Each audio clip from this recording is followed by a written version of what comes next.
नमस्कार दोस्तों, आपका स्वागत है शेयर बाजार इनसाइड चैनल पर। चलिए आज के अपडेट की शुरुआत कर लेते हैं। फर्स्ट बात करते हैं लक्स इंडस्ट्रीज़ की। तो कंपनी का क्वार्टर 4 का रिजल्ट आ चुका है। 13% नेट प्रॉफिट में गिरावट रही है 13.5% की।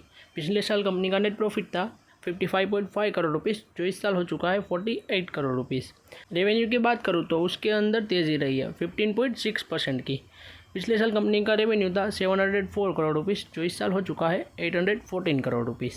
नेक्स्ट बात करें JSW स्टील की, तो उसके अंदर नेट प्रॉफिट में करीब 13.5% की तेज़ी रही है। अगर रेवेन्यू की बात करूँ तो उसके अंदर 3.1% डाउन रहा है। कंपनी का नेट प्रॉफिट 1322 करोड़ से 1501 करोड़ रुपीज़ हो चुका है, यानी कि कंपनी का रिजल्ट ठीक ठाक रहा है। अगर नेक्स्ट बात करें अपोलो माइक्रो सिस्टम्स की, तो नेट प्रॉफिट की बात करें तो 7.7% की तेज़ी रही है नेट प्रॉफिट में। पिछले साल था 13 करोड़, जो इस साल हो चुका है 14 करोड़ रुपीज़। रेवेन्यू की बात करूँ तो उसमें भी करीब 19.5% की तेज़ी रही है, यानी कि काफ़ी अच्छी बात है। नेक्स्ट बात करूँ BEML लिमिटेड रिपोर्ट्स की, तो कंपनी का नेट प्रॉफिट आ चुका है 12% अपसाइड, यानी कि तेज़ी रही है 12% की कंपनी के नेट प्रॉफिट में। पिछले साल था 257 करोड़ रुपीज़, जो इस साल हो चुका है 287.50 करोड़ रुपीज़। रेवेन्यू की बात करूँ तो 9.1% की तेज़ी रही है। यहाँ पर आप देख सकते हैं पिछले साल का और ये इस साल का। नेक्स्ट बात करें देवयानी इंटरनेशनल की, तो कंपनी आप सबको पता ही होगा कि फूड चेन नेटवर्क बिजनेस से जुड़ी हुई, यानी कि कई सारी फ्रेंचाइजी ओन करती है। कंपनी का लॉस ही रहा है। पिछले साल क्वार्टर 4 में था 7.5 करोड़ रुपीज़, जो इस साल लॉस बढ़ के हो चुका है 14.7 करोड़ रुपीज़, यानी कि कुछ ज़्यादा बचा नहीं है। रेवेन्यू की बात करें तो करीब 16% अप रहा है, यानी कि पिछले साल कंपनी का क्वार्टर 4 में नेट रेवेन्यू ये था और 1213 करोड़ इस साल क्वार्टर 4 में हो चुका है रेवेन्यू। कंपनी की बात करूँ तो काफ़ी सालों से कंपनी लॉस में प्रॉफिट में चल रही है, यानी कि कुछ सर्टेनिटी नहीं है, अनसर्टेनिटी से चल रही है। नेक्स्ट बात करूँ मैं अशोक लेलैंड की, तो कंपनी आप सबको पता है कि कंज्यूमर व्हीकल कमर्शियल व्हीकल बनाने का काम करती है।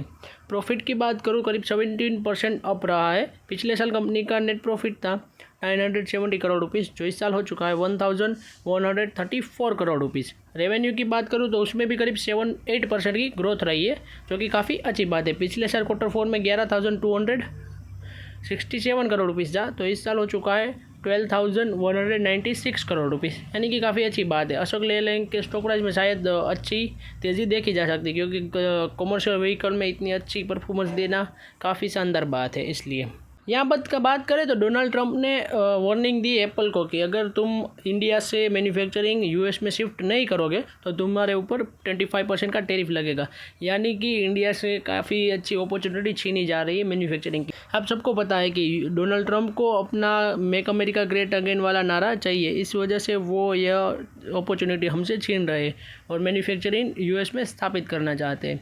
यहाँ पर हमारे इंडिया को काफ़ी अच्छा झटका लग सकता है, क्योंकि काफ़ी अच्छी रोजगारी पैदा होती है अगर यहाँ पर एप्पल अपना मैन्युफैक्चरिंग करता है तो, और यहाँ पर काफ़ी सस्ते आईफोन भी असेंबलिंग हो जाते हैं।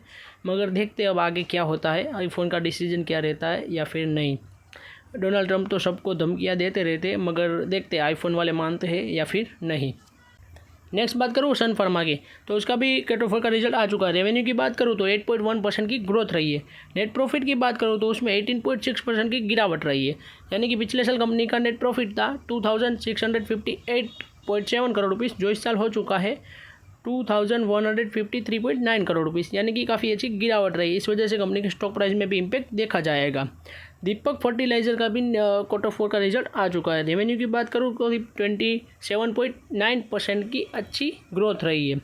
नेट प्रॉफिट की बात करूँ तो उसमें भी 20.8% की ग्रोथ रही। पिछले साल कंपनी का नेट प्रॉफिट था 230 करोड़ रुपीज़, जो इस साल हो चुका है 277.9 करोड़ रुपीज़, यानी कि काफ़ी अच्छी ग्रोथ रही है फर्टिलाइज़र सेगमेंट में और इस कंपनी में भी। इसका इम्पैक्ट भी कंपनी के स्टॉक प्राइस में अच्छा देखा जा सकता है। नेक्स्ट बात करूँ एमक्योर फार्मा की, तो इसका भी क्वार्टर 4 का रिजल्ट आ चुका है। 19.5% की अच्छी जंप देखी गई है रेवेन्यू में। और नेट प्रॉफिट की बात करूँ तो उसमें भी 64.5% की ग्रोथ रही है। कंपनी का नेट प्रॉफिट 115 करोड़ रुपीज़ से हो चुका है 189 करोड़ रुपीज़, यानी कि कंपनी का क्वार्टर 4 का रिजल्ट काफ़ी अच्छा रहा है पिछले साल क्वार्टर 4 के मुकाबले में। कंपनी के स्टॉक प्राइस में भी काफ़ी तेज़ी देखी जा सकती है। नेक्स्ट बात करूँ होनासा कंज्यूमर। आप सबको पता है इस कंपनी को हम मामाअर्थ के नाम से पहचानते हैं और इसकी प्रोडक्ट कई सारे लोग यूज़ भी करते होंगे। रेवेन्यू की बात करूँ तो 13.3% की तेज़ी रही है और नेट प्रॉफिट की बात करूँ तो 17.8% की गिरावट रही है। फिर भी कंपनी के स्टॉक प्राइस में आज करीब 14% की तेज़ी देखी गई थी। नेट प्रॉफिट की बात करूँ पिछले साल Q4 में 30 करोड़ था, जो इस साल हो चुका है 25 करोड़ पीस। फिर भी कंपनी के स्टॉक प्राइस में आज अच्छी तेज़ी देखी गई है। आज की अपडेट हमारी यहीं तक थी। ऐसे ही वीडियोस देखने के लिए हमारे चैनल को सब्सक्राइब कीजिए और बेल आइकन को ऑन करना मत भूलिएगा। Thanks for watching.